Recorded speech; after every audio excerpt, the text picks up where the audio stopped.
Hello friends, நம்ம இன்றைக்கி கடலக்கொட்டை சட்னி தான் பார்க்க போகிறோம். அதுக்கு ஃபஸ்ட்டு கடலையை தோல் உரித்து இந்த மாதிரி எடுத்து வச்சுக்கோங்க. அதுக்கப்புறம் கடலக்கொட்டையை எடுத்து வச்சுக்கோங்க.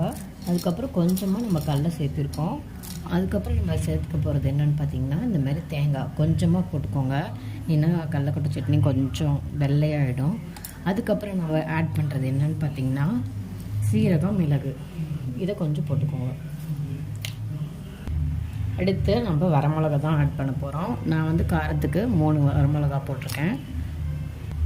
அதுக்கப்புறம் ஒரு துண்டு இஞ்சி, அதுக்கப்புறம் ஒரு பெரிய பல்லாக இருக்குது பூண்டு. நீங்கள் வேணால் சின்னதாக இருந்துச்சுன்னா 2 போட்டுக்கோங்க.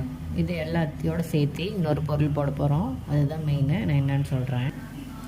அதுக்கப்புறம் நம்ம போட போகிறது என்னென்னா புளி. ஏன்னா கடலக்கொட்டை சட்னி கொஞ்சம் சீக்கிரம் ஊசி போயிடும்.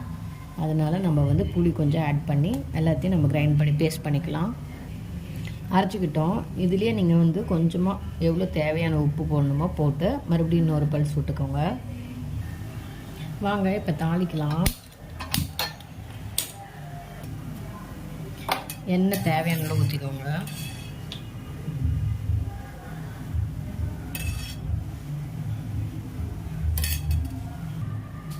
நல்ல எண்ணெய் காஞ்சதும் கடுகு, உளுத்தப்பருப்பு, கடலைப்பருப்பு போட்டுக்கோங்க.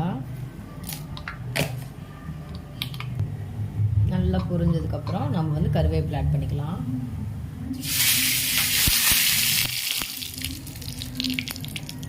கருவேப்பிலை போட்டாச்சு. இப்போ நம்ம தாளிப்பில் ஊற்ற போகிறோம்.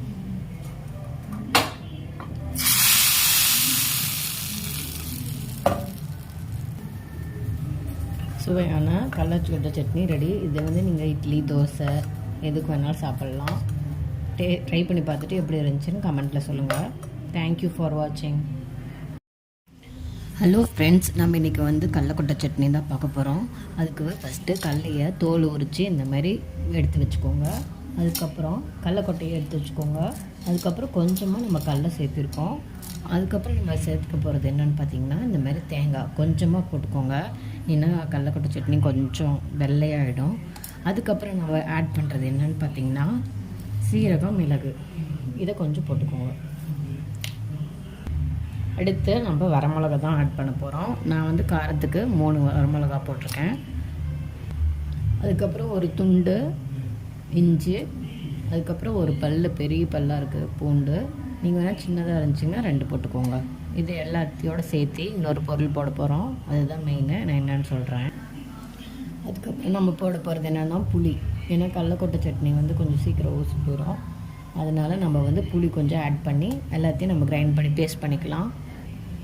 அரைச்சிக்கிட்டோம். இதுலேயே நீங்கள் கொஞ்சமாக எவ்வளோ தேவையான உப்பு போடணுமோ போட்டு மறுபடியும் இன்னொரு பல்ஸ் விட்டுக்கோங்க. வாங்க இப்போ தாளிக்கலாம்.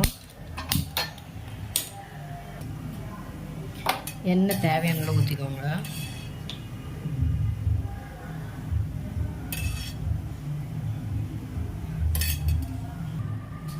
நல்ல எண்ணெய் காஞ்சதும் கடுகு, உளுத்தப்பருப்பு, கடலைப்பருப்பு போட்டுக்கோங்க. நல்லா பொரிஞ்சதுக்கப்புறம் நம்ம கருவேப்பிலை ஆட் பண்ணிக்கலாம்.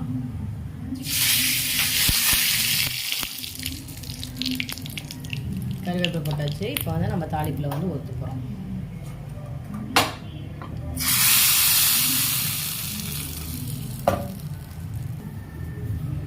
சுவையான கடலக்கொட்டை சட்னி ரெடி. இதை நீங்கள் இட்லி, தோசை எதுக்கு வேணாலும் சாப்பிட்லாம்.